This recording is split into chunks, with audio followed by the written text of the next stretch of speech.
गुरु या शब्दाची व्याख्या अशी आहे, आपल्यापेक्षा श्रेष्ठ गुण ज्याच्या जवळ असेल त्याला गुरुतुल्य मानावे. आणि सद्गुरु या शब्दाचा अर्थ आहे भगवंताचं रूप जे गुप्त आहे ते जे प्रकट करून देतात त्याचं नाव सद्गुरु.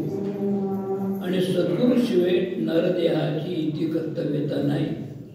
सद्गुरु वाचोनी सापडे ना सोय, धरावे ते पायाधी आधी, आपणा सारिखे करती तात्काळ, नाही काळ वेळ तया लागे. समजतात. सद्गुरु काय करतो हा प्रश्न आहे. आम्हाला फक्त मार्ग दाखवतो. मार्गाने जाणं काम आमचं आहे. का? सद्गुरु हा उपदेश देतो म्हणजे तरी काय होतं? उपदेश या शब्दातच त्याचं उत्तर आहे. उप अधिक देश बरोबर उपदेश.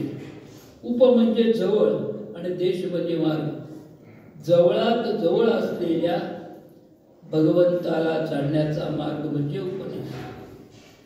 2 दिवस जोशींची जी कीर्तन झाली ते त्याने हा विषय मांडलेला आहे. फक्त वेगळ्या पद्धतीने मांडलाय. तरी का समर्थ म्हणतात